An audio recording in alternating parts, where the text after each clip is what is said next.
La palabra del asambleísta Henry Cucalón. Señor presidente, colegas, legisladores, pueblo ecuatoriano, muy buenas tardes. En este momento se discute el carácter urgente de la ley e inclusive se ha puesto sobre el tapete la tragedia y el dolor que está sufriendo el pueblo ecuatoriano. Pero lo que siempre tuvo que ser urgente para este desgobierno era cambiar el modelo económico. Y no lo hizo y no lo va a hacer.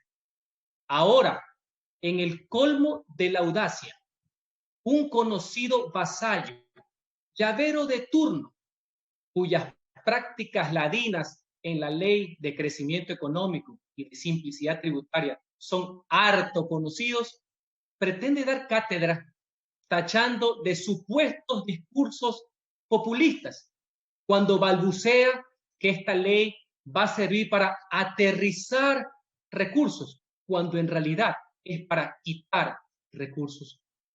Esta ley, cuyo tratamiento ha pasado un poco de agache debido a la preocupación y carga informativa que ha tenido la ley de carácter humanitario, que significa el saqueo tributario, no propende al ordenamiento, sino al descalabro de las finanzas públicas. Pues en lugar de corregir, vuelve a insistir de manera sinuosa en ese espíritu retorcido de concentración de poder. Será el Ministerio de Finanzas el vil ejecutor de la mano estatista remozada, pues podrá ningunear a su puro antojo el gobierno, los recursos de la seguridad social y aniquilar la autonomía de los gobiernos autónomos descentralizados, perjudicándolos en la ejecución de bienes y servicios a favor de la gente. Sin necesidad de nada, ya retienen inconstitucionalmente el IVA que le pertenece a los GATS, a las universidades. Ahora, con esta atrabiliaria reforma que no busca articular, sino ordenar, ya podrán imaginarse, colegas legisladores, qué es lo que va a suceder. Las reglas fiscales deben ser verdaderas restricciones, no ficciones alguna, para que en el marco del respeto de la ley, de las funciones del Estado, de los distintos niveles de gobierno, se eviten los gastos excesivos y endeudamientos irresponsables, pero que bajo ningún concepto implique atentar y violentar los recursos que no son suyos, que no les pertenecen. El zarpazo centralista del artículo 2 en contra de la seguridad social y de los GATS se resume en lo siguiente: camina como pato, come como pato, hace muchas cosas como pato, sus crías son patos, pero en el estanque el letrero dice que no son patos. ¿Saben qué? No pretendan burlarse de la legislatura y del pueblo ecuatoriano.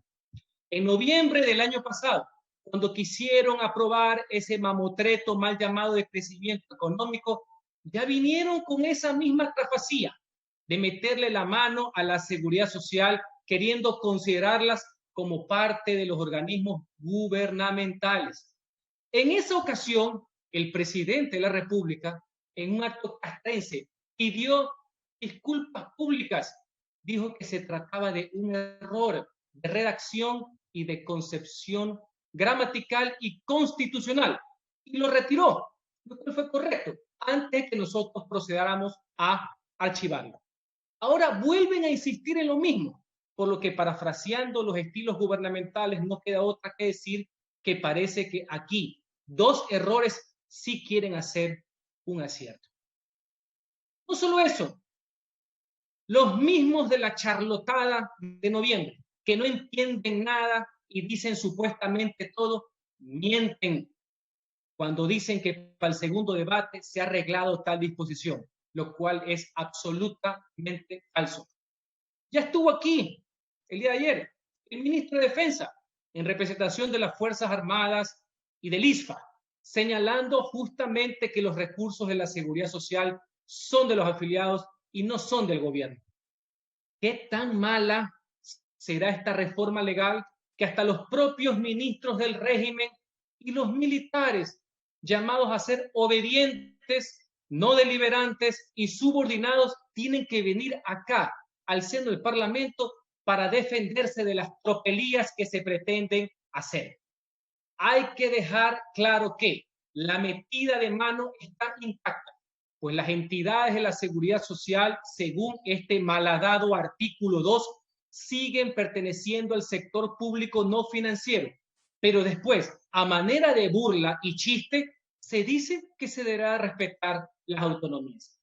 ¿Cómo se van a respetar las autonomías si las entidades de la seguridad social, para efectos presupuestarios, pasan a formar parte del gobierno central?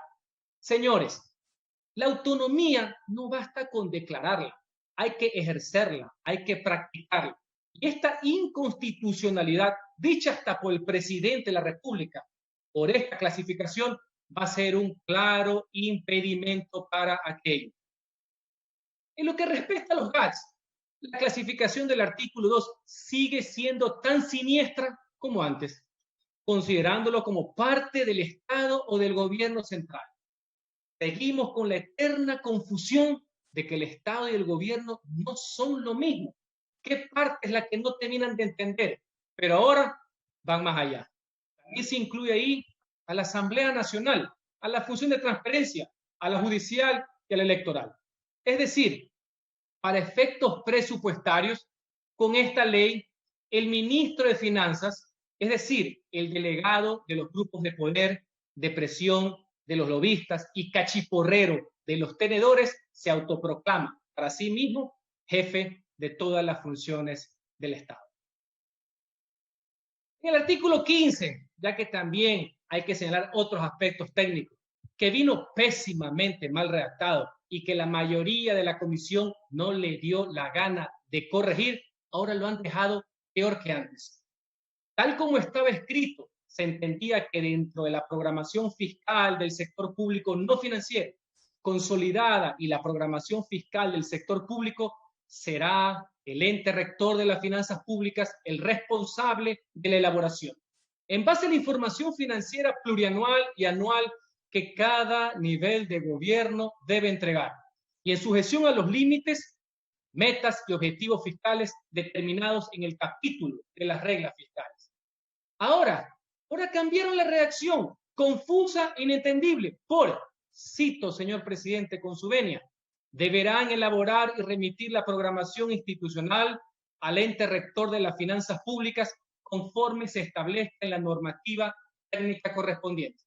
Lo que antes constaba en la ley, ahora lo delegan y lo relegan al Ministerio de Finanzas para que reglamente en una normativa técnica. En pocas palabras, el vapuleo ahora es a la carta. Esto es inaceptable, pues en esta normativa podrán, como ya lo hacen consuetudinariamente con el IVA, atentar flagrantemente contra la autonomía de los GATS. Lo correcto debe ser que la modalidad de entrega de información esté consignada, es decir, contenida en la ley. Señores legisladores, siempre estaremos a favor del ordenamiento, pero jamás del resquebrajamiento de las finanzas públicas. Por eso hemos sido propositivos. Nuestros compañeros en la comisión han presentado un informe de minoría, articulando y haciendo lo correcto para que el Estado funcione y funcione para la gente, principalmente para los que menos tienen. Pero esta reforma representa en todas sus formas la imposición y el tutelaje con el cual se busca conculcar las competencias de los gobiernos locales y de la seguridad social en una actitud deslizable por parte de quienes anhelan una apropiación ilegítima de sus recursos. Ante esto, nuestro más firme rechazo a este manotazo estatista y centralista que no beneficia al país y a su pueblo, pero que sí consolida un modelo con otros actores y con nuevas mañas. Señoras y señores.